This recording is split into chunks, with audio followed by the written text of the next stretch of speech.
Hello guys, welcome back to another video. This is the Football Connect. I'm your host Sam and we're back again with another one. So you know what has been happening in the world of media, of course. Andre Onana being attacked by Matic.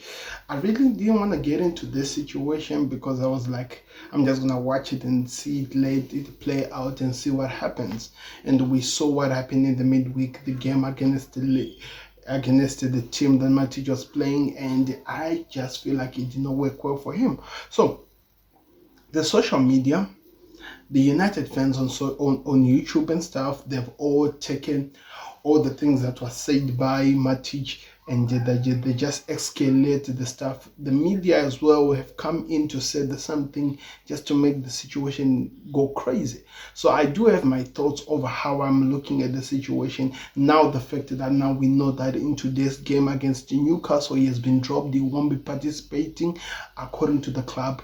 Hence, that tells me that the club also has been affected, and they can see that his head is no longer in the right head space to actually say anything. So all those things, we're going to put it together and we'll see what happens with that one. But don't forget to like the video, don't forget to subscribe. I want to hear your thoughts in the comment section, especially after you hear my thoughts, because I'm going to say it according to the way I see it. So, first of all, Andre Onana, he is not a bad goalkeeper. Let's make that very clear. He's not a bad goalkeeper, but also he's not really a very good goalkeeper, if we can say that as well.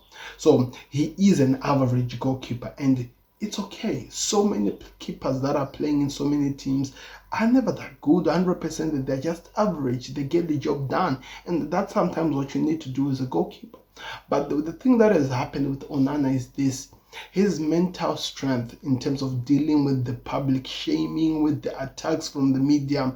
He's not at the level of what people expect it to be. The problem where things has gone crazy is because the British media is loud. And I think we all know that for a fact. The British media is loud, especially if you go to one of the big six teams. And if that big six team being a Manchester United team, that is just on another level craziness. It feels like Andre Onana lives so much of his time on the social media, and he fails to deal or to tangle with the situation that happens online and what he's supposed to be doing in reality, actually, when he's playing football as a football player.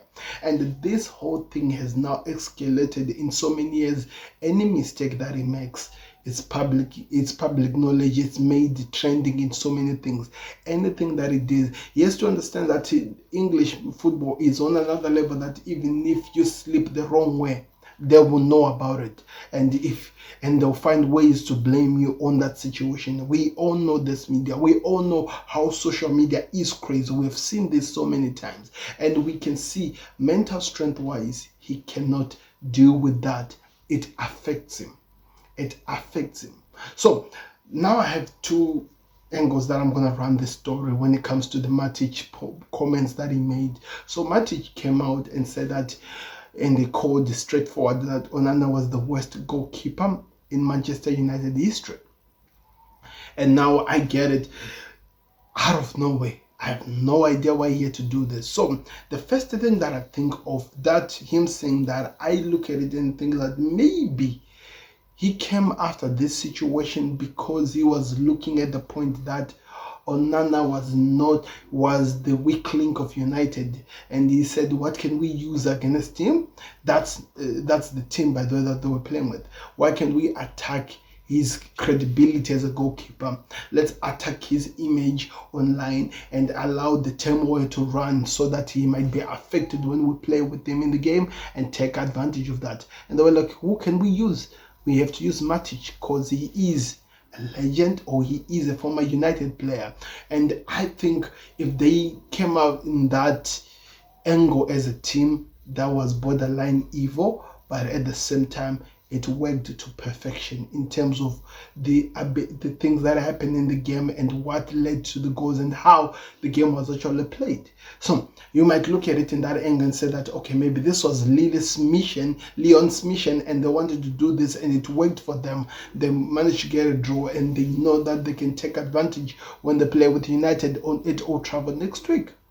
Or we can look at it in a different manner, and this is the other manner that so many people have not really looked at, as in why this was just disrespectful for Matic. Why did he have to come and pick out another fellow athlete who, by the way, has always been on media? Why did he do that?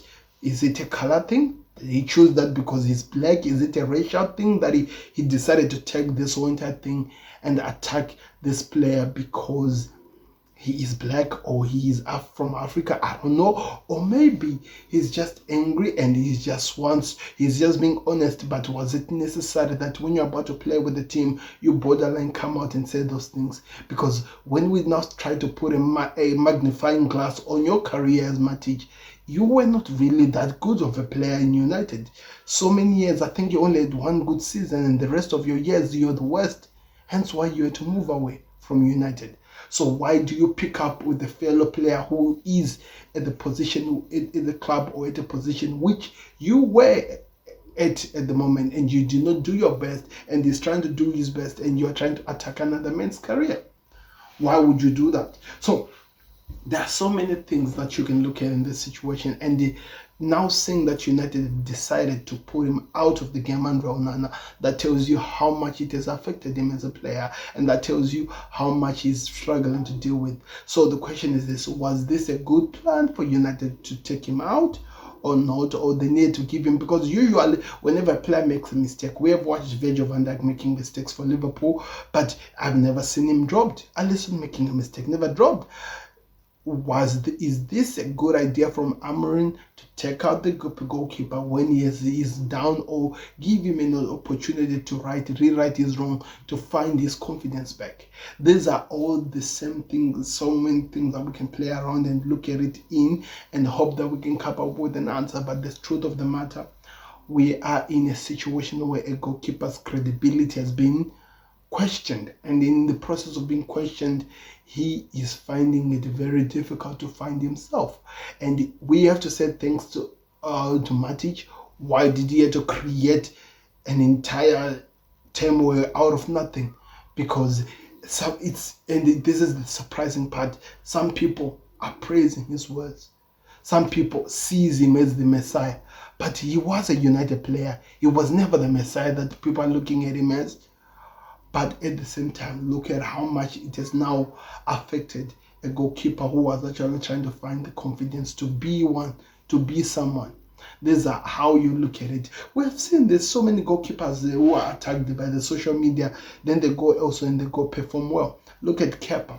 Kepa at Chelsea was always enemy number one. Look at what he's doing at Brentford. Leno was always under the same firing line. Look at what he's doing at Fulham.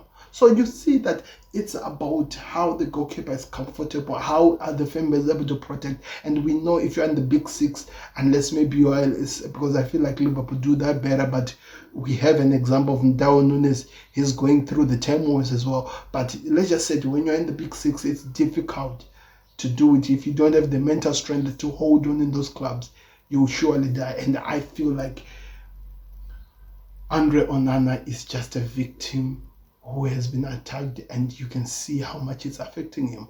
I don't know, let me know your thoughts in the comment section. What do you think of the situation? Where do you see it going on? And is it a good idea that Ruben Amorim had to drop him? So many questions need answers.